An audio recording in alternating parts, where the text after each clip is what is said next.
Dallas hits the road to start 2020, the Rams opening up SoFi Stadium for the very first time on Sunday Night Football. Jared Goff is looking to get off on the right foot after a little bit of a flat 2019 season. Hey, let's see what we're made of right here, all right? Let's go. The Rams' offense wasn't terrible, fourth most passing yards per game. Blocked out of the air by Brandon Cooks. And seventh most yards per game. It's cut again. But they were 11th in points per game, not quite the levels Sean McVay is looking for. Gotta score to win. Let's go. The Cowboys will still have to deal with Robert Woods. 20 right side, there goes Robert Woods. Cooper Kupp, of course. Cooper Kupp crashing. And Tyler Higbee, who quietly put up a good year.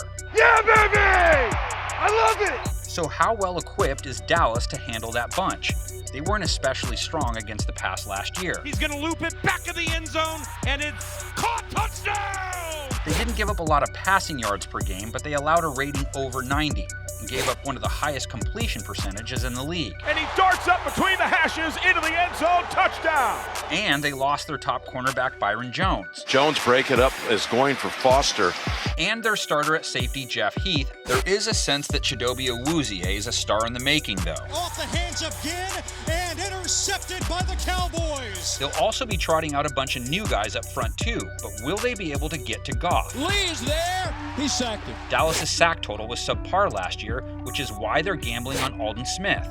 Being back on the field after that much time off, it was a blessing. And why they added Everson Griffin late. This is how you build a championship team right here. They're hoping it makes it easier on DeMARCUS Lawrence, who only had 5 sacks last year. DeMarCus LAWRENCE. But despite LA's O-line not playing great, they allowed the fewest sacks in the NFL, so it may not matter who Dallas lines up. Where the line did not play great was on the ground. Early, he tries the right side, climbs above the 40. LA didn't even crack the 4-yard-a-carry barrier, which partially explains them letting Todd Gurley walk, and drafting Cam Akers, who will make his debut this week. Dallas was average at stopping the run, but a lot of new bodies like Dontari Poe are supposed to address that, though losing Gerald McCoy before he could get started doesn't help. Who Dallas lines up on offense will in large part be the same, and that is not a bad thing. Touchdown!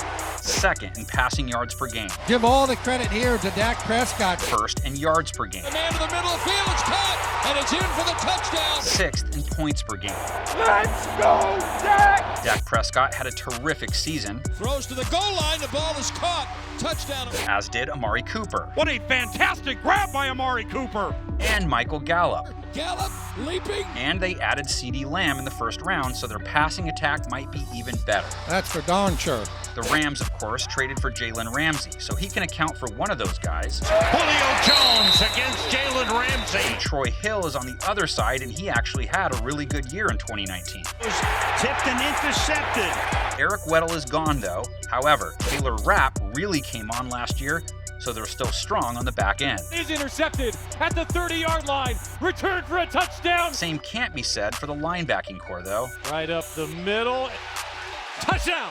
They lost a 130-plus tackle guy in Corey Littleton, and they were already borderline against the run. Corey Littleton down the left sideline. And you know who they're going up against this week?